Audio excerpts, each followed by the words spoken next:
Well, let's dive into it because I'm going to be mindful of your time. One of the things that we've discussed was portfolio careers. It's something that I find fascinating. It's something that I've done over the years, but I didn't really have a name for it until we had a conversation and I realized, okay, not only does it make sense, but it's also something that I think is really relevant right now. And I would love for you to be able to give people an idea of what a portfolio career is and what led you to look into it. Yeah, completely. Because that's kind of a little bit of how I got into it. I kind of got into it unknowingly. It wasn't something that I set out intentionally to pursue. So a little bit of context around my background and how I got into this way of working. I actually am a co-founder in a tech company. And prior to building a tech company with my co-founder that I have now, I had worked exclusively at corporate jobs. A lot of them were at startups, like early stage startups. I did do a brief stint at Facebook, a 3-year stint at Facebook. But yeah, whether the companies were, Fortune 100 companies or 0 to 1 small startup companies, I was gainfully employed at them. I was an employed member of those companies and, just used to getting a steady paycheck every month, used to having a company pay for my benefits and not really second guessing, should I reassess my ability to generate wealth for myself outside of these companies? And I think a big thing that was really transformative in the way that I looked at work was around 2022, which was when I was actually laid off from Facebook. So I was of the first, I know Facebook has done subsequent a number of layoffs, but I was actually in the first round of layoffs that Facebook did publicly in 2022, November of that year, and I did not see it coming. I know a day or two before, there was the rumor mill that had started, and there was the Wall Street Journal article that came out saying that they suspected Meta was going to cut some of its workforce, but I figured my performance ratings had been so stellar. I had recently made moves within the organization, moved up within the organization.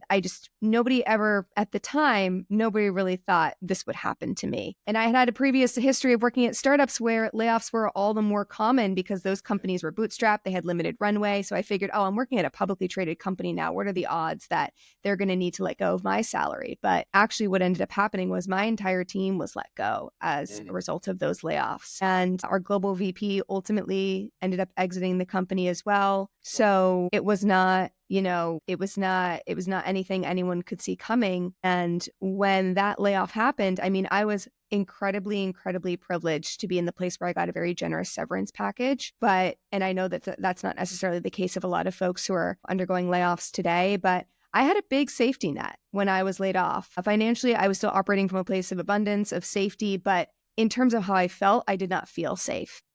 I think one of the things that we don't talk about enough is when you get laid off, and I try to be pretty outspoken about this now, when you get laid off, it literally changes your life. It'll change the way you look at work for the rest of your life. And I have people in my life that have been laid off, and I have people in my life who have never been laid off. And the way that they think and talk about work is very different.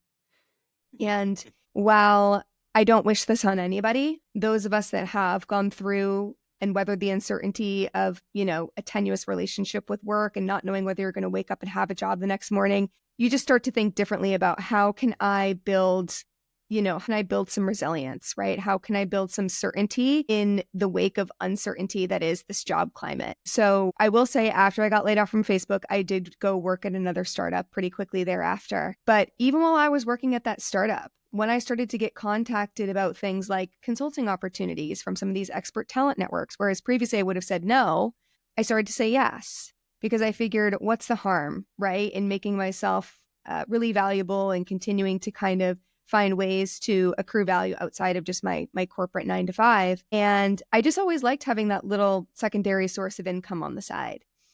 Fast forward to a year or two later, I actually ended up leaving that startup and starting a new company with my co-founder now. And what nobody tells you if you haven't worked in a 0 to 1 company before or as a founder is that you don't get into startups for the money. And Sean and you and I have joked about this too. A lot of people think, you get into startups early so you can make a lot of money. Well, maybe that might be on the other side of the table after, in the early days, a lot of times you're not making any money, you're pre-revenue. And then when you are making money, you're reinvesting all of that revenue into the business. So the ability to be able to materially pay yourself as a startup founder usually comes at least a year, 2 year. I know founders haven't paid themselves for 5, 6 years. And of course, they have a lot of equity in the company, but what you're foregoing in that time is a steady paycheck, right? Yes. And in that time, in the first year of my startup, that's when I actually started doing more freelancing work on the side.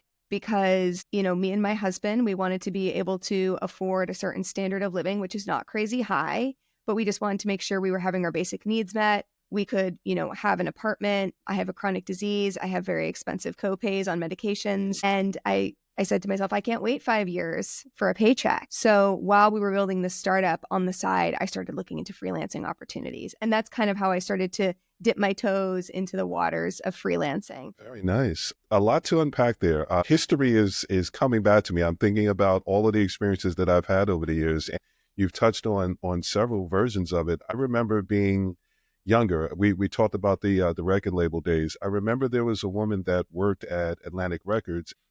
I would see her for stretches.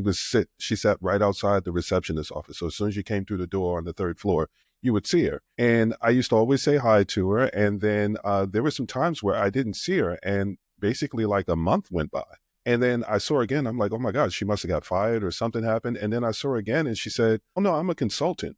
And I said, what is, like, I don't understand, because it was always something where you were supposed to go into a job, and back in those days, you got in a job and you stayed in that job. But what she had figured out was she was empowering herself. And that was where she explained to me, she said, well, I like to be a consultant because I can come and go as I need to. I negotiate what I need to be able to have in place, but this gives me more of the power, and it allows me to be able to take that month off that she took. Yeah. And from that point, I noticed that, okay, that sounds like something that's interesting. And then when I wanted to figure out what career outside of the record label I wanted to be able to do, one of the ways that I was able to identify, is it going to be financial? Is it going to be this? Is it going to be that? Was doing consulting work. And in doing the consulting work, I was able to identify what I liked, what I didn't like, what I was good at, what I wasn't good at.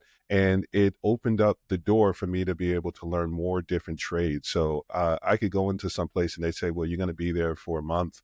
And then I ended up being there 6 months because I was able to adjust to what they had in place and what their needs were. So, I'm saying this to say that there are a lot of people that have been in jobs forever or for a longer period, and now they're in an experience where a lot of people are getting laid off. I just saw a post today where they're saying SaaS is starting to lay a lot of people off, and they're seeing the increase where they're saying, well, on the other side of the pandemic, now we're starting to see people start to pull back and scale back. So there are a lot of people that are out here trying to figure things out in their next step, and they're thinking they have to go right back into the same type of situation. If you've ever been laid off, and I've actually got laid off from a job once where I want to say it was less than 6 months after getting a promotion, and I exceeded my sales and everything. So like you said, I got blindsided. And the reality is, and we can just keep it 100, when you get walked into that office, there's nothing you can say that's going to be able to have them walk that back.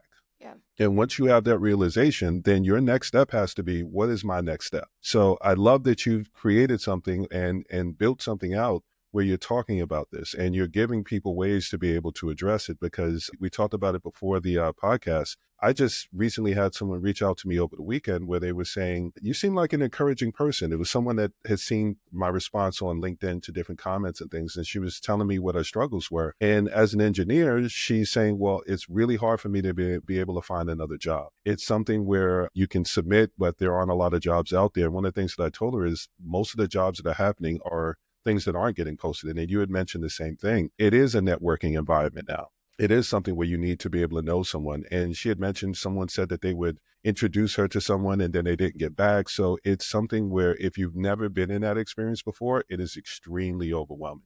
I say all that to say, this is one of the reasons why I really thought the timing of this was great, because there's so many people going through it and there's so much value that you can add to it. I know my experiences are mine. I love hearing someone else's